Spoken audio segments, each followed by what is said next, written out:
Bonsoir à tout le monde. Petite introduction, Bezrat Hashem, demain soir c'est Rosh Chodesh Adar. Et cette année on a le mérite d'avoir 2 mois d'Adar. Adar Aleph et Adar Bet. Alors le Rabbi de Lubavitch, il rapporte comme ça, il dit que quand dans une année, il y a 2 mois d'Adar, il dit qu'il y a un klal, il y a une généralité dans la halacha, dans le chod basar bechalav. C'est partout en général, mais on utilise beaucoup dans Tarovot, ce basar bechalav, que lorsque il y a un morceau de viande qui tombe dans du lait, alors batel beshishim, ouais, il est batel beshishim. Il y avait une fois comme ça une femme, une marocaine, elle a cuisiné la dafina pour Shabbat. Et là-bas, au Maroc, vous savez, il y a beaucoup d'aides, des cousines à nous qui les aident pour cuisiner, pour trucs. Et sans faire exprès, elle a fait tomber de la viande pas cachère. Donc elle est partie à l'époque, on allait voir le Rav du quartier, elle est partie voir le Rav du quartier, elle lui a dit, voilà mon mari, comment ils appellent les Marocains, Maurice. Ouais, Maurice, il va rentrer, il va me tuer, qu'est-ce que je dois faire et tout ça. Alors on lui a demandé, le Rav il a dit, calmez-vous, qu'est-ce qui est tombé exactement, vous avez vu? Oui, j'ai vu. C'est quoi la grandeur de la casserole? Il dit, voilà le morceau, il est comme ça. Elle a dit, c'est bon, batel beshishim, t'as pas de problème, vous pouvez manger la dafina. Elle a dit, vous êtes sûr? Il n'y a rien. Sûr. Bon, passé 1 mois, 2 mois, 3 mois. Après 3 mois, elle va revoir le Rav, elle avait une autre question. Et le Rav, il dit, alors, la dafina, comment elle était? Il dit, depuis que vous m'avez donné la recette avec le petit morceau de viande, là, ça sera impeccable. Alors, il y a comme ça, le Rabbi dit qu'il y a batel beshishim. Il dit, étant donné que dans le mois d'Adar, on a 2 mois de Hadar, et on a Kimat Shishim Yom, il dit, quelqu'un qui est joyeux, qui s'efforcera d'être joyeux pendant ces 2 mois-là, toute l'année, elle sera batel, Beshishim Yom Aelou, Kilou de la truc. Donc c'est important, là, on rentre dans le mois d'Adar. Il y a aussi au niveau de la halacha, on pose une question, est-ce que Mishenichnas Adar Marbim Besimchat, Leshem Shenichnas Av, Ma'etim, est-ce qu'on doit être joyeux aussi au mois de Hadar Aleph? Il dit oui, même au mois de Hadar Aleph, il y a une yann d'être joyeux, donc on doit essayer, s'efforcer, demain soir on rentre dans le mois d'Hadar, s'efforcer d'être joyeux. On va essayer de parler de la parashat Mishpatim, la parashat de cette semaine, et on va essayer de la lier avec la vie, notre vie de tous les jours. Dans cette parasha-là, c'est une parasha qui est pleine de mitzvot. Vous savez que dans chaque parasha, si vous regardez à la fin, pour ceux qui lisent le Chok l'Israël, ou même ceux qui étudient le Sefer Achinour, à la fin, dans le Sefer Achinour c'est au début, et dans le Chok l'Israël à la fin, vous avez le compte de toutes les mitzvot qu'il y a dans la paracha.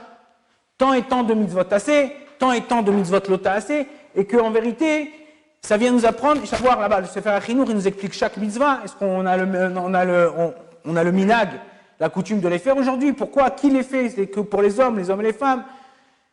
Et donc, Baruch Hashem, on est dans une paracha qui est plein de mitzvot. Ça, c'est le mazal de Israël. C'est quelque chose qui est vraiment quelque chose qui tout le but du Ham Israël, c'est d'accomplir Torah au mitzvot.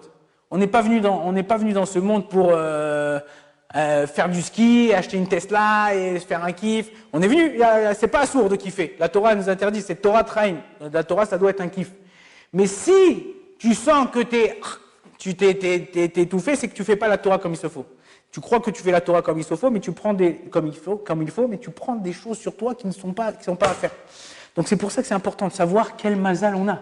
Bémet, on voit pas, comme je l'ai dit il y a 2 semaines, ou il y a 1 semaine, j'étais en France. Les gens, ils sont perdus. Les gens, ils sont perdus, Pachout.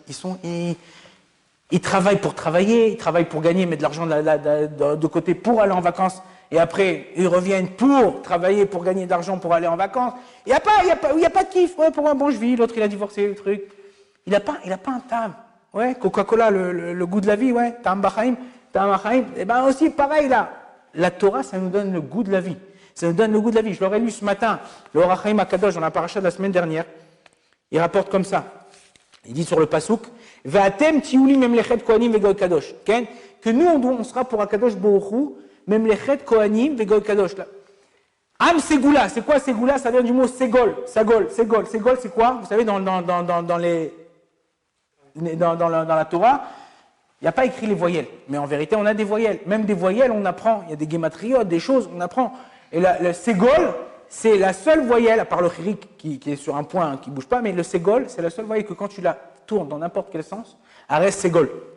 C'est ça, Ham Ségoula, le Ham Israël, peu importe où tu le mets, en Afrique, en Tunisie, en France, peu importe où tu le mets, il reste Ham Israël. Il y a toujours cette shoresh là qui sort. Qu'est-ce qu'il dit le Rachaim Akadosh? Il dit un juif, il veut s'élever, il veut grandir. Il dit sur ce passouk là, Ki be'emtsaout Torah. Tigdal veta'ale ma'alat ha'adam ad en ketz, les mala me'amalachim. C'est omeret chez un homme, grâce à sa Torah, regardez les tzadikim, comment ils arrivent, quand tu allais voir un rabbin, tu allais voir un tzadik comme ça, il disait tu fais comme ça, il décrétait, ça s'annulait. Comment c'est possible? Ça c'est la ma'alat al-omdé à Torah. Quelqu'un, il ne croyait pas que c'est des sorciers, c'est des marabouts, il n'y a pas chez nous marabouts, il n'y a pas de sorciers. La force de la Torah, la force que tu as, plus tu t'approfondis, plus tu essayes de comprendre, plus tu essayes de voir qu'est-ce qu'Akadosh Baruch Hu. On approfondit, on n'est pas des chercheurs, on ne travaille pas au CNRS. Notre but à nous, quand on étudie, c'est de pouvoir grandir, s'élever pour se rapprocher d'Akadosh Baruch Hu. La Torah, c'est un emtsa'i, ça veut dire c'est un moyen pour arriver à se rapprocher d'Hachem. Celui qui fait de la Torah, comme il est écrit dans Pirkei Avot, quelque chose pour se faire grandir, qu'on l'appelle Rav, qu'on l'appelle Tzadik, qu'on l'appelle ça, il a tout perdu. C'est pas ça le but de la Torah. Là, vous êtes assis à la yeshiva, vous étudiez. Pourquoi? Savoir qu'est-ce que je peux faire de mieux pour Akadosh Baruch Hu. Qu'est-ce que je peux faire de mieux? Et peu importe dans quel endroit tu es, dans n'importe quel pays tu es. On a tous une mission, et cette mission, elle est différente. La Gemara, elle dit Keshem, Shepartsoufem, Shonot, Kardeotem, Shonot. De la même façon, quand je regarde Sassi, ouais, j'ai pas l'impression de me regarder dans un miroir. Quoi, Chas Shalom? Alors il dit, ouais, ben quoi? Eh ben, la même façon que sa façon dont il pense, elle est différente de la mienne, je dois l'accepter. Et que lui, s'il a une façon de servir à Kadosh Baruch Hu d'une autre façon, comme ça il dit le Gaon de Villa dans sa Akdama, qu'un homme, plus il va étudier la Torah, plus Akadosh Baruch Hu, il va affiner comme un couteau. Quand vous l'aiguisez, plus vous l'aiguisez, plus il devient chad.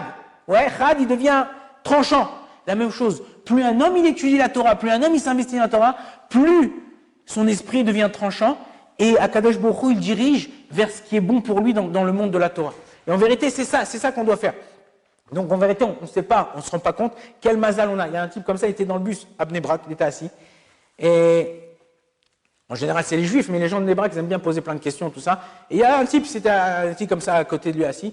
Il lui dit tu es de Bnei Brak, toi? Tu es de Bnei Brak? Il dit, ouais, je suis de Bnei Brak, ça et tout. Il dit, Choser Bitchouva. T'es un Choser Bitchouva? Il dit, ouais, Choser Bitchouva. Il dit, où ils habitent tes parents? Il dit, à Tel Aviv. Il dit, ah bon? Il dit, ils sont chômeurs Torah Mitzvot. Il dit, ouais, doucement, hein. Il dit, et où t'étudies? Il dit, là, j'étudie à Sokolel. Il dit, et combien tu gagnes?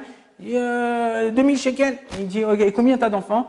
Et il lui répond plein de questions, un truc. Et à la fin, il lui dit, enfin, la dernière fois, après, il lui pose une question, il dit, et t'es quoi comme mazal? T'es quoi comme signe géologique? T'es quoi comme mazal? Il dit, c'est quoi ton mazal? Il dit, mon mazal, c'est que je descends à la prochaine station. Donc, des fois, mec, les gens, on a un mazal, mais on ne sait pas c'est quoi notre mazal. Notre mazal à nous, c'est ça, c'est d'avoir cette Torah. On a un héritage qui est infini. Et plus vous allez étudier, plus vous allez voir des choses. La Torah, elle est infinie. C'est pas possible. Quelqu'un, il peut devenir professeur, il peut devenir ce qu'il veut, machin. Bon, une fois qu'il est arrivé en waouh, t'es devenu, on te donne professeur, docteur, je sais pas quoi, machin. Mais il faut savoir que quand tu vas approfondir, tu vas étudier, tu vas t'approcher, alors c'est pas encore une fois pour devenir un Talmid Racham. Talmid Racham, c'est un talir, c'est un processus. C'est important. Mais le but, c'est de devenir un vrai homme. De devenir, comme on dit, un mensch. C'est devenir un homme avec les gens qui t'entourent. Avec ta femme, avec tes enfants, avec les gens avec qui vous vivez. Là, vous êtes en train de vivre, vous êtes en train de faire là un avant-goût de ce que vous allez vivre à la maison. Ouais, pourquoi? Parce que vous allez vous habiter ensemble, pour ceux qui sont déjà mariés, ils l'ont déjà vécu, mais après, c'est comme dans le permis. Il y a la théorie et il y a la pratique. Ouais. La théorie, tu fais le code, tu fais tu as passé plusieurs heures, et après, tu es sur la route. Alors là, sur la route, c'est pas tout à fait la même, surtout avec une voiture en Israël. Bon, ça va, c'est automatique, mais en France, c'est avec des vitesses. C'est un peu plus dur. Ouais, tu arrives à te planter, il touche les pédales, le moniteur, tout ça et tout. C'est la même chose. Là, vous êtes entre vous dans la chambre. Tu t'entends pas avec David, Michael, vous entendez pas. Tu vas voir le Rav Shaya, tu vas voir le Rav Nakash, tu vas voir avec qui tu veux. Voilà, je m'entends pas, Ravruta, pareil. C'est pas bon, j'arrive pas. Il étudie trop longtemps, il étudie trop vite, il est le truc, j'ai papa, il parle trop, il parle. Bon, d'accord, on vous change de Ravruta, on cherche une autre Ravruta. Mais demain, tu vas être marié avec ta femme. Tu vas aller voir ton Rav. Tu vas dire, qu'est-ce que je fais? change de femme. Il va dire, ben voilà mon frère, c'est là, mais non, t'es arrivé là. C'est là que tu te faut casser les dents. Si tu as travaillé à la yeshiva, tu as travaillé sur toi, peu importe que même dans ton travail, si tu travailles sur toi de savoir ce que tu dois arranger chez toi, et tu essayes doucement de l'arranger, et grâce à la Torah, parce que personne, les gens ils disent, malheureusement j'étais à Paris là, Dafka, bon je peux pas, bon, on peut dire, c'est un ancien de la yeshiva, et il me dit, je rentrais chez moi un soir, ma femme, elle a changé la serrure. Je dis, qu'est-ce que je fais? Bon. Alors, encore une fois, ça, c'est quand tu n'as pas travaillé sur toi. Si toi, tu n'arrives pas à t'arranger avec tout le monde, potentiellement, je vous dis, vous pouvez marier avec toutes les femmes du monde. Ah, comment c'est possible? Parce que si tu travailles sur tes midotes, tu peux t'arranger avec chacune des personnes. Mais si tu ne travailles pas sur tes midotes, à chaque fois, tu vas au clutch. À chaque fois, tu vas contre le mur. Non, avec lui, ça va pas. Avec lui, ça va. Mais quand tu vois qu'avec 1, 2, 3, ça va pas, tu changes de travail, tu as changé en un an, tu as changé 15 fois de travail. Ouais, tu te poses pas la question, peut-être le problème, il est chez moi. Ouais, le problème, en général, il est chez nous. Le source du problème, même là, ce qu'on voit, alors ça, c'est dans le microcosme, mais dans le macrocosme aussi, ce qu'on voit, la guerre et ce qui s'est passé à Simchat Torah, c'est à cause de nous. C'est à cause des Bnei Torah. C'est que nous, on n'a pas fait notre travail en tant que Ben Torah. On n'a pas fait ce qu'il fallait faire pour pouvoir étudier. On n'a pas fait ce qu'il fallait faire pour pouvoir protéger l'âme Israël. Arivim, Israël, Arivim Zelazé. Il y a une histoire que j'ai entendue la semaine dernière. Il y a un Avrer qui est parti voir un ami à lui à l'hôpital. Il est parti voir un ami à lui à l'hôpital. Et à côté, il y avait un Khayal. Et lui, le Khayal était blessé à la jambe. Et il lui dit, ouais, dis-moi, qu'est-ce que tu fais dans la vie, toi? Avec le chapeau, la veste et tout ça. Et il dit, moi, j'étudie la Torah. Il dit, ouais, pourquoi tu fais pas l'armée? La question classique des Israéliens. Pourquoi tu es le religieux? Pourquoi tu fais pas l'armée? Il dit, bah moi j'étudie pour un Khayal. Il dit, moi à chaque fois j'étudie pour moi et pour le Khayal. Comme Issachar Vezevulun. J'étudie pour ça, Issachar. Alors tout de suite le Khayal dit, ouais, et comment il s'appelle le Khayal pour qui t'étudies? Tu sais si tu t'étudies pour un Khayal. Alors il lui a dit, il s'appelle Itai Yehuda Ben Keren. Le Khayal était béchoc. Il a commencé à truc, il a dit, mais c'est moi. Il a dit, mais attends 2 secondes. Ils ont commencé à parler, il a attrapé, il a embrassé. Il a dit, mais attends. Comment j'ai pu être blessé si toi t'étudies pour moi? Si vraiment t'étudies pour moi, comment j'ai pu... Ils ont vérifié le jour et c'est arrivé tel jour, mercredi à 2h30 de l'après-midi. Mais 2h30, j'ai pas encore commencé le CEDER. Je commence le CEDER à 3h. Il faut savoir qu'on est liés les uns les autres. Quand toi tu te comportes d'une certaine façon, la Gemara dit, il y a une Gemara dans Masechet Psachim, Daf Kuf Yud Gimel Amud Aleph Lemata. La Gemara dit, Shlosha Kadosh Baruch Hu mitpaer baema. Il y en a 3 qu'Akadosh Baruch Hu, il aime. Il dit c'est qui? Il dit c'est le riche qui donne un don et qui ne se vante pas. Vas-y, marquez mon nom là sur le Echal. Marquez mon nom dans la salle là. C'est moi qui a donné, c'est moi. Ouais. Ou le pauvre qui trouve un portefeuille bien rempli et à côté il y a une carte bleue avec le nom. Et bon, lui il a besoin d'argent. Ça fait 3 mois qu'il n'a pas payé son loyer. Il peut prendre lui dans sa poche tout ça. Non, il va, il appelle le type, il dit voilà, je vous le donne. Et le type au lieu de le remercier, il lui donne une tarte. Ça, ce type-là, Kadosh Baruch Hu, le troisième. C'est le célibataire qui habite tout seul, ou la célibataire qui habite tout seul, et qui ne faute pas. Dire qu'il y a des gens, grâce à eux, le monde y tient. Et ça, ces gens-là, c'est des gens qui ne cherchent pas le kavod, qui ne cherchent pas l'honneur, ils ne cherchent pas à se vanter de ce qu'ils font. C'est pas, alors, on a l'impression, je vous dis, c'est tous, chacun d'entre nous. Ouais, mais qu'est-ce que je fais, moi? J'ai lu un télim, en quoi je vais changer le monde? En quoi je vais changer la vie d'un juif? Non, moi j'étudie la Torah. On n'a pas l'impression de faire quelque chose. Je suis assis sur un banc, les gens ils viennent quand vous allez rentrer à Pessah. Ouais. Ton grand-père, vous allez être sur la table de Pessah, la table dressée comme ça, le kiff, toute la famille elle va venir, elle va dire David, voilà j'ai une question, des fois c'est des questions existentielles qui veulent rien dire, et des fois une question, voilà, si j'ai mis un mélange, j'ai mélangé le lait, la viande, j'ai mélangé ça et ça, qu'est-ce que je dois faire? Et toi tu es là, tu sais pas. Elle dit, mais attends, je te paye la yeshiva, ça fait 1 an que tu es là, tu sais pas? Mais qu'est-ce qu'il faut leur répondre à ces gens-là? Quand tu étais en première année de médecine, ouais, pas tout le monde la passe. Tu viens me voir, tu me dis j'ai mal à la tête, j'ai mal là, j'ai mal là, j'ai mal ici. Qu'est-ce que je dois prendre? En première année de médecine, je ne suis pas capable de te répondre. Je viens de commencer.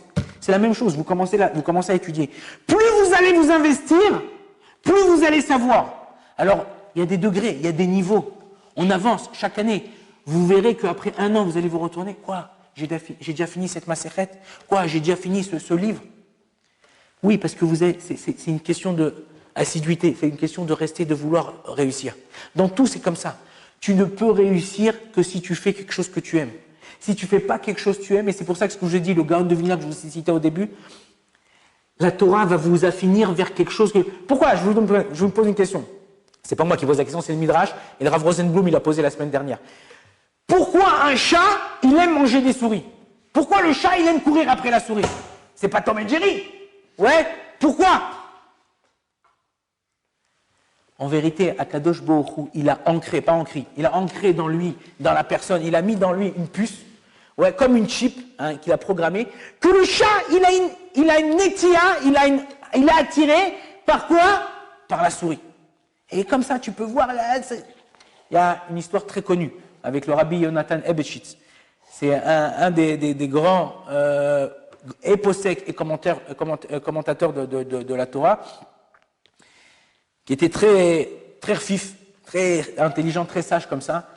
Et on est au mois d'Adar. Une fois comme ça, il faisait le balagan à la maison. Il criait, il sautait, il était hyper. Ouais. Sachez que tous les enfants qui sont hyperactifs, ils sont voués à devenir des grandes personnes. Alors Avadia, il dit, c'était un petit corps avec une grande neshama. C'est un petit corps avec une grande neshama. Donc c'est pour ça qu'ils sont comme ça. Et lui, Rabbi Yonatan Ebeshitz, il était comme ça. Il a perdu ses parents très jeunes. Et une fois, c'était le mois d'Adar, Mishénir Nassadar, Rabbi Messivra, il a fait il a renversé tout à la maison, il avait une casserole, il tapait, sa mère a dit, arrête, stop, attends, il va venir ton père. Son père, il est arrivé et tout ça. Et tout de suite, il est parti, il s'est caché sous la table. Son père, il le cherche, Yonatan, là, il le voit qui est sur la table. Il dit, pourquoi tu te caches? Il dit, Mishénirnas, Adar, Marmisa, Mishnazar, Av, Mamaatim, Besimcha. Donc le Av, il est rentré, le père. Je me planque. Ok? Maintenant, il faut savoir qu'est-ce qui s'est passé là-bas? Il y a quelqu'un qui a voulu dire, il a voulu prouver au niveau scientifique, Rabbi Yonatan Ebeshitz, qu'on peut changer la nature de certaines créatures qu'Akadosh Baruch Hu il a fait. Et qu'est-ce qu'il a fait? Il a pris un chat, ouais, et il a dompté pour devenir comme s'il marchait sur deux pattes, il pouvait marcher sur deux pattes. On voit des fois des chats, des chiens ou des trucs, on a vu qu'on était en France, où qu'ils étaient domptés. Aujourd'hui, ils font des chiens qui sont domptés pour renifler la drogue, ou des chiens qui sont domptés pour renifler l'argent. Ils arrivent à faire, ça c'est d'accord, il y a des chiens, il y avait des films à l'époque, des chiens intelligents qui arrivent à faire des trucs, qui arrivent à communiquer presque avec l'homme. Et donc il y a une sorte d'empereur comme ça, il a fait un chat, il a dompté un chat pour pouvoir faire presque comme un homme. Et il a appelé Rabbi Yonatan Ebeshitz, il a dit, viens, je te montre ce que j'ai. Le Rabbi Yonatan Ebeshitz, il a dit, c'est pas possible. Il lui a dit, ben tu vas voir. Il a dit, j'ai fait un chat qui était de cette façon-là. Et Rabbi Yonatan Ebeshitz, il est arrivé là-bas. Et à l'époque, ils avaient comme des boîtes à tabac. Ok, à tabac à briser comme ça. Et Rabbi Yonatan Ebeshitz, il a mis une souris là-bas. Et quand il est arrivé, ils ont commencé, le chat, il a commencé à faire sa chorégraphie, son truc. Et là, Rabbi Yonatan Ebeshitz, il s'est oublié, ou je sais pas, il a ouvert la boîte. La souris, elle est sortie. Le chat, il a tout lâché. Et il est parti courir après la souris. Et là, ils ont vu qu'en vérité, c'était des ch'touillottes, c'était n'importe quoi. La même chose avec nous. Pourquoi moi, j'aime plus la halacha, ou plus le midrash, ou plus la sofroute, ou plus la shrita, ou plus autre chose dans la Torah qu'autre chose? Il dit parce qu'en vérité, Akadosh Baruch Hu, il a ancré en moi une certaine chose qui va se développer au fur et à mesure du temps. Comment? Grâce à la Torah. Plus je vais étudier, plus je vais m'investir, plus je vais faire, plus tu vas voir qu'en vérité, tu vas affinir cette façon-là. Mais encore une fois, je vous dis, c'est bien, c'est important de se tourner et de voir, d'étudier, d'aller dans le kivun, dans la direction qu'Akadosh Baruch Hu nous a donnée. Mais il ne faut pas oublier quelque chose. Il ne faut pas oublier qu'on vit en communauté. Et souvent on oublie et on ne fait pas attention aux gens qui nous entourent. Une fois, il y a un homme, il a posé la question au Chazonish. Il a dit, ouais, tu connais David Stern? Alors le Chazonish, il a dit, je connais, mais... Je le connais, ouais. Il a dit, il est Iré Shamaim. Il a dit, ça, je peux pas te dire. Je peux pas te dire s'il est Iré Shamaim. Alors, non, ça veut dire quoi? Je peux pas te dire. Il y a deux façons de comprendre la chose. Ou il veut pas dire parce que c'est peut-être du Lachon, Hara et truc. Ou Bémet, il connaît pas. Khazanish, il a dit non. Il lui a dit, fais du business avec lui et tu sauras s'il est Iré Shamaim. Comment on reconnaît, on est modèle une personne? Comment on mesure la Hirat Shamaim? C'est pas, on n'a pas un thermomètre et c'est 37, 38, 39, 40. Ouais. selon la personne, comment il est dans le jour avec les personnes qui l'entourent. Quand il y a le Vaad qui vient le voir, le concierge qui vient le voir pour payer. Quand tu es à la macolette et tu as une dette. Quand tu as quelque chose à faire et business d'argent. Comment tu te comportes? Est-ce que tu es droit ou tu fais des combines, des embrouilles, des machins? Si tu es droit, alors ça veut dire que tu as de la hirat shamaim. Si tu fais des combines, bon là c'est bon, on peut arrondir, là, bon, là je peux mentir, là je peux dire, là je peux faire. C'est que il manque quelque chose dans ta hirat shamaim. Et en vérité, c'est ça. Toute la paracha, si vous ouvrez la paracha de cette semaine, paracha de Mishpatim, vous voyez, d'abord on parle de Eved Ivri, après on voit plein d'hommages. C'est tous Rochen Mishpat. Toute cette paracha, c'est la paracha des Dayanim. D'après ce que je me rappelle, le Balatourim, au début, comme ça, il dit Ve'ele à Mishpatim, il fait un lien directement avec les Dayanim. Que toute la base de la Dayanout, c'est dans cette paracha-là. De savoir dommages et intérêts, savoir comment te comporter avec une personne, comment être, savoir que la personne qui est en face de toi, elle vaut quelque chose. Alors c'est difficile, on a du mal, on aime bien, et tout le monde c'est comme ça, on aime bien qu'on nous fait un compliment, mais on a du mal, nous, à faire un compliment à l'autre. Pourquoi tu as du mal? Rentre à la maison.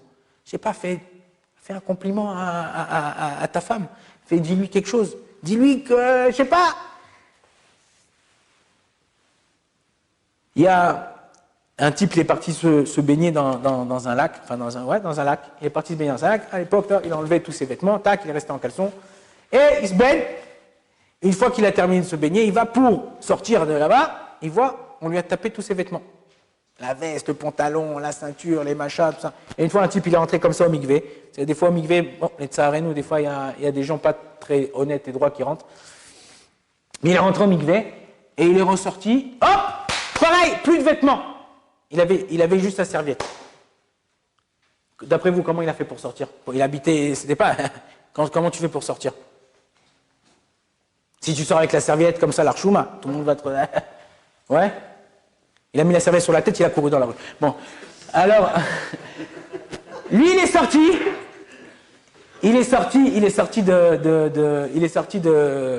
du lac. Il a dit, mais comment je vais faire? Pas en caleçon, tout ça et tout.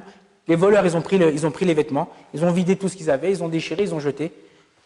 Un jour, 2 jours, le temps, ils ne savaient pas comment rentrer, c'est loin de la ville. Le temps qu'ils rentrent à pied, sans argent, sans taxi, sans rien. Sa femme, elle a vu, ils ont fait des recherches, ils ont vu les vêtements déchirés, les machins, tout ça, ils ont dit, Kanire, allez-nous. Et ils ont commencé à appeler la famille, les trucs, tout ça. Ils font comme des espédimes, il n'y a pas de corps, il n'y a rien, mais ils ont fait comme un espède, et la femme, elle a commencé à pleurer, mon mari, je l'aimais, c'était le meilleur, c'était le truc, machin, et tout. Entre-temps, lui, il a réussi à trouver une combine par combine, Il est arrivé jusqu'à chez lui. Il entend les gens parler comme ça, il entend sa femme, il dit purée, jamais ma femme elle m'a dit un mot comme ça, jamais elle m'a félicité, jamais truc, il entend le voisin, il dit ouais, c'était un mec droit, c'était un mec... Et tout d'un coup, il arrive, les gens ils ont cru, il y a Triat Ametim. Il a pris le micro, il a dit je peux dire juste un mot. Il a dit pourquoi on attend qu'une personne elle meure pour pouvoir dire des louanges sur lui? Et c'est comme ça en général. Quand la personne est là, tu ne fais même pas attention qu'il est là. Lo allez-nous, vous vous rappelez de Yonatan Arbiv, qui a été tué à la yeshiva. Son beau-père, il est décédé la semaine dernière. Ben, il vivait tout seul. 2 jours après qu'il est mort, ils l'ont retrouvé à la maison tout seul. 2 jours, quelqu'un qui... Pourquoi on ne fait pas attention? Bon, ça c'est un cas parmi tant d'autres. Une fois, j'étais à Paris, il y a 2 ans. On me dit, j'étais à la synagogue dans la rue dans le 11e, 12e, rue Chevreul. On me dit, tu peux faire un espèce, tu peux faire des trucs pour quelqu'un? J'ai dit, ouais, mais je connais pas. Je dis, qui, de quoi? Dites-moi un peu de truc. Il dit, non, on l'a trouvé 1 mois qu'après qu'il soit mort dans chez lui à l'appartement. 1 mois, vous rencontrez l'odeur, la décomposition du corps, le truc, machin, tout ça. Pourquoi on ne fait pas attention aux gens quand ils sont encore vivants? Pourquoi on ne fait pas attention aux gens quand ils sont encore vivants? Pourquoi tu ne fais pas attention aux petites choses, aux grandes choses en vérité, que les gens ils font pour toi? Il y a des gens, ils sont tellement discrets qu'on ne le calcule même pas. Il faut savoir. La Gemara a dit Gadol malbin shinav shel chavero mima achilo chalav. La Gemara a dit plus grand est la personne qui blanchit ses dents à l'autre que de lui donner du lait. Ça veut dire quoi? À qui tu donnes du lait? Moi, la dernière fois, la personne que j'ai donné du lait, c'est au chat. Ouais, mais là, à qui tu donnes du lait? Non, c'est-à-dire avec quoi la Gemara, il donnait à manger, il donnait du lait, il donnait un pain, il donnait quelque chose. Blanchir ses dents, c'est lui faire un sourire. Quand tu sors de l'immeuble, moi j'habite dans un immeuble, à Ramot Aleph ici, 90% des voisins, c'est des Ashkenazim. Il y a 20 ans, quand je suis rentré, personne ne disait bonjour. Ben, tous les jours, moi, shalom, shalom. Et il me prenait pour un extraterrestre. Il croyait que je ne sais pas d'où je venais. Aujourd'hui, tout le monde dit bonjour. Pourquoi? Parce que c'est toi qui crée ton entourage. Comme ça, il a dit Rav Dessler, le Rav Israël Salanter. Il a dit, j'ai pensé changer le monde et j'ai pas réussi. Je me suis changé à moi et j'ai réussi à changer le monde. En vérité, tout le changement, il vient de chez toi. À toi de savoir comment faire changer. Je vous ai dit hier, j'ai donné un cours à Ashdod. J'étais avec mon fils. Il y a la troune. Vous savez, c'est coup de sommet la troune. Quand tu arrives dans la Gvish Misparecha, dans la rue numéro 1, tu dois prendre la bifurcation vers Ashdod, Beersheva. Ok, c'est la Gvish 3 ou 7 là-bas. Et il y avait un Bachour qui attendait, qui faisait du stop. Ouais, en Israël, ils font un stop comme ça, pas comme ça. Ils font comme ça. Ouais. Parce que si tu me prends pas, je te mets le doigt dans le. Donc, ouais, mais Kitsour, il prend, hop, je le prends. Je lui dis où tu vas? Il me dit je vais à Ashdod. Je dis ben moi aussi je vais à Ashdod. Il me dit ah super, merci. Bon, je parle un peu avec lui dans la voiture. Tac, il y avait mon fils. On arrive à l'entrée d'Ashdod. Moi, je devais aller dans Rova Yuzaïn, dans on va dire le quartier de 17. Il me dit tu peux pas me prendre à la rue Orkonos? Je dis alors je regarde dans le truc. Ouais, je dis c'est l'opposé. Il me dit ouais, c'était pas sympa, truc, regarde. J'ai respiré fort, j'avais de la fumée qui sortait par les oreilles. J'ai dit non, je suis désolé, je peux pas te prendre, j'ai un chiour ça commence là bientôt. Ouais, truc bon, alors dépose-moi là, dépose-moi. Il a déposé, il a claqué la porte. Alors mon fils il m'a dit ah bah au Chutzpan. Mon fils il m'a dit il est insolent, regarde tu l'as pris, ça fait une demi-heure qu'on roule avec lui, tout ça et tout. Il dit le mec c'est un... Alors je lui dis non, c'est pas un insolent. Il m'a dit pourquoi? Il m'a dit pourquoi tu dis ça? Je lui dis Al tadoun et adam, ne juge pas un homme jusqu'à que tu arrives à sa place. Je lui dis nous, on n'est pas comme ça. Vous savez, chez les Sfaradim, la femme le Shabbat a fait 18 salades. Ouais, chai salatim. Et chez les Ashkenazim, a fait salat chai. Ouais. Donc ça dépend ce que ta femme a fait plein de salades. Mais non, tu kiffes la makbouba, tu kiffes la tfina. Ouais, quand on dit makbouba, oh là, shakshuka, ouais, comme ça on dit. Elle t'a pas fait ce Shabbat, la shakshuka. Mais non, il y a 18 salades. Tu dis, chérie, t'as pas fait la shakshuka? Non. Oh là là, purée, tu sais que je kiffe. Attends, mais elle t'a fait 17 salades, je comprends pas. On regarde, même nous, on est comme ça. Dis-moi, elle a travaillé le jeudi soir jusqu'à minuit, 1h du matin. Le vendredi, elle s'est levée, elle a accompagné les gosses, elle a pris, elle a continué à cuisiner, machin. Elle va à la table, elle est dressée, machin, elle est là, les coups de ponette, tout ça, devant la table et tout. Et toi, tu lui demandes pourquoi elle a pas fait. Mais tu vois pas tout ce qu'elle a fait. C'est la même chose. Lui aussi, il a pas vu la demi-heure que je l'ai pris de Gvish Mispar 3 jusqu'à Ashdod. Non, pourquoi tu m'accompagnes pas à la rue là-bas? Nous aussi, on est comme ça. Nos parents, ils sont levés, ils nous ont nourris, ils nous ont donné payer l'école, ils ont payé la yeshiva, ils ont truc, habillé, tiens, prends de l'argent, va t'acheter des baskets, va t'acheter un jean, va t'acheter un polo, Et nous, une fois, il veut pas nous prêter la voiture, on la grogne. Pourquoi on est comme ça? On est avec des gens, il faut savoir remercier les gens qui nous entourent. Savoir avoir akarat atov.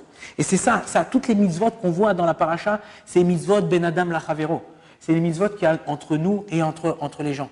Alors il faut être joyeux. Comment tu es joyeux? Alors il faut chanter, il faut être joyeux. Mishinirnas, Adar, Marmi Besimcha, on a dit il faut chanter, il faut être joyeux, il faut savoir chercher, comme ça il dit Rabbi Nachman, chercher le bien dans chaque chose. Chercher le bien dans chaque chose. C'est une éducation. Ça s'apprend. Même si aujourd'hui, à chaque fois qu'il y a quelque chose, tu la grognes, sache que tu peux faire un switch et chercher le bien dans chaque chose. Et chercher à chaque fois. Là, souvent, il arrive certaines choses. Il arrive un truc. Qu'est-ce que je peux améliorer? Qu'est-ce que je peux voir? Comment je peux voir mieux dans la vie? Et si tu cherches, la Torah Azamera s'appelle, Resh Pebet, elle dit si toi t'apprends à chercher autour de toi des choses qui sont meilleures, des choses mieux, qu'est-ce que je peux voir chez l'autre? Même s'il a fait un truc qui est, à première vue, c'est quoi juger les kaf zérout? Je vous ai dit une fois, je crois que c'est dans le cours d'avant. C'est quoi juger les kaf zérout? Ça veut dire quoi en français? Kaf zérout, si je traduis littéralement. Kaf, c'est quoi? Cuillère, zérout, du mérite. Comment on dit un chausse-pied en français? Kaf, régel, la cuillère du pied. Ouais. T'as acheté une paire de Weston, tu veux la mettre, elle est dure à mettre, ouais, c'est dur, le cuir il est encore dur. Qu'est-ce que tu fais? Tu prends un chausse-pied, tac, tac, tu fais glisser, tac, ça rentre. Ouais, ça rentre. Ben la même chose. Quand tu vois quelqu'un qui fait quelque chose de tordu, je prends un chausse-pied, prends quelque chose, essaie de lui troque, essaie de pousser, de savoir comment je peux apprendre du mérite sur cette personne-là. Comment je peux apprendre? Je l'ai vu, mais il est monté en voiture Shabbat. Ouais, mais attends, peut-être que sa femme doit accoucher. Je sais pas, peut-être il y a quelqu'un qui est malade. Essaye de chercher, pas à chaque fois chercher le mal. essaye de changer les lunettes que tu mets. Chercher à savoir comment t'améliorer. Et chasse, comme il a dit Rabbi Israël, comme je l'ai dit tout à l'heure, Rabbi Israël d'Esther, ne cherche pas à changer le monde. Cherche à te changer à toi. Et si toi tu te changes, tu verras que le monde autour de toi aussi va changer. Selon les lunettes que tu vas faire, que tu vas mettre avec toi.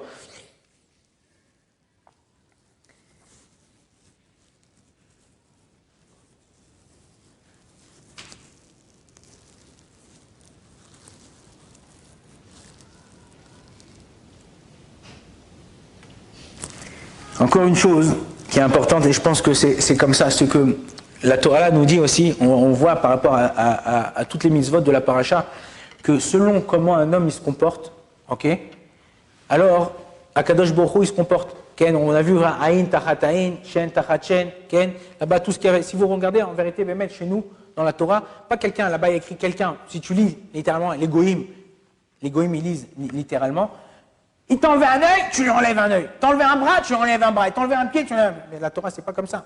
Là-bas, si vous cherchez tachat, ça veut dire en dessous. Si vous prenez dans ce pasouk-là, aïn, tous les aïn, c'est la lettre aïn. Tachat aïn, c'est quoi la lettre qui vient après aïn? C'est le P. Après là-bas, c'est quoi le pasouk comme Rabbi Rav Nakash? Aïn tachat aïn, shen tachat shen. En dessous, shen, c'est quoi? Après shen, c'est quoi? Hein? Taf. Avant Shen, c'est Resh. Non, attends, KSF. Ça fait. Là-bas, si vous prenez la Rachetevot, on tombe sur le mot Kesef. C'est-à-dire que vous regardez là-bas, vous prenez la lettre d'après, on tombe sur la lettre Kesef. C'est-à-dire qu'en vérité, ce qu'on doit donner à l'autre pour le dédommager, ouais, c'est de l'argent. C'est pas que parce que quelqu'un il t'a cassé ta voiture, toi tu vas, je lui casse la voiture. Quelqu'un il t'a fait quelque chose, alors moi je vais lui faire la même chose. Non, il faut savoir qu'il y a Yesh Din ve Yesh Dayan. C'est ça, Makam. C'est quoi Makam? Mida kenegen mida. Mida kenegen mida. Moi, je me rappelle qu'une fois, quand j'avais ouvert le collège il y a 7 ans ou 8 ans, on m'avait envoyé de l'argent de France dans une enveloppe. C'est de l'argent pratique, c'est-à-dire c'est de l'argent personnel que j'avais. Je ne me rappelle plus combien il y avait là-bas dans cette enveloppe. Et quand je suis parti chercher l'argent, la dame, elle n'était pas là, il y avait son fils, et elle m'a donné l'enveloppe. Et quand j'ai compté l'argent, il manquait 200 euros. 200 ou 300 euros, il manquait 200 ou 300 euros dans l'argent. Et je lui ai dit, il manque d'argent. Elle m'a dit, ah bon, mais pourtant, je les ai mis dans mon sac. Mais c'est vrai que l'enveloppe, elle était fermée, mais là, elle était ouverte. Et ces gens-là, on les avait invités à Pourim, c'était pas proche de Pourim. Et elle était venue, elle m'a dit, écoute, moi, je veux pas qu'on ait des doutes sur moi ou quoi que ce soit. Elle a pris la même somme qu'elle m'a donnée, et elle me l'a dit, voilà, elle dit, tiens, je te la rends. Alors moi, pour ne pas prendre l'argent, parce que bon, c'est possible qu'elle a perdu, c'est possible que ce n'est pas de sa faute, c'est possible que quelqu'un lui a volé. Je lui ai dit quoi? Je viens d'ouvrir le kollel, je n'ai pas encore pris d'argent de personne, ça veut dire que je n'ai pas encore ramassé de l'argent. Je prends cet argent-là, et c'est la première argent qu'on va mettre dans le kollel. C'est-à-dire que là, on a Kiviachol, c'était normalement, pour une histoire comme ça, tu vois Beddin, il tranche. Les gens, en général, la majorité des trucs, Kesef, Rachetevot, Kesef, Kaf, sa mère P, Kesef, Sofrim, Pamaim. L'argent, on doit le compter 2 fois. Quand tu donnes à quelqu'un ou tu prends de quelqu'un, tu dois compter 2 fois. Ça va. Là, on n'a pas compté le truc. Donc là, on aurait dû les Chora. Ça dépend. La Gemara là-bas, dans la Gemara et le Shulchan Aruch, ils disent que, mais tout dépend si l'enveloppe, quand elle t'a donné au niveau du din, si tu l'as donnée, elle était fermée ou ouverte. Si elle était fermée, c'est un din. Si elle était ouverte, c'est un autre din que la personne a le droit d'utiliser, même si tu ne lui as pas donné la permission, là, comme ça dit le Shulchan Aruch. Et Bémet, là-bas, on a utilisé cet argent. Et depuis là-bas, au Hachem, depuis ce moment-là, Mida keneged mida. Toi, tu essayes de te comporter droit avec les gens, tu essayes de faire du bien, de prendre l'argent d'une façon kshira, de façon droite, à Kadosh Baruch Hu, même si tu as l'impression de te faire arnaquer au début. De dire, ouais, mais regarde, ils me prennent pour un bouffon, ils me prennent pour un truc, ça. Non, au début, peut-être, les gens, ils te prennent. Mais quand ils vont voir que tu es honnête, le Chazonish, il a dit, fais un business avec lui, comme je l'ai dit tout à l'heure. Fais un business avec lui, tu vas voir. Là, c'est là le modèle, c'est là la mesure de Yirat Shamaim. Si toi, tu essayes d'être Yirat Shamaim, tu essayes d'être droit avec les gens, alors Akadosh Baruch Hu, il te rend. Au début, peut-être, tu vas penser que tu te fais arnaquer. Mais Akadosh Baruch Hu, il va mida keneged mida. Il va te rendre comme tu dois avoir. Pour terminer avec le mois d'Adar, il y a un élève, il est rentré chez lui avec son livret de notes, et son père, il a commencé à voir le livret. Il voit maths 0, anglais 0, physique 0, chant, il faisait du chant là-bas, 100. père, il va, bam, il lui met une claque. Il dit, papa, pourquoi tu mets une claque? J'ai eu 100 en maths, et j'ai eu 0 en maths, tu m'as rien dit. J'ai eu 0 en anglais, tu m'as rien dit. Le père, il lui a dit, comment tu as la force de chanter après toutes ces notes? Khazak Oubao.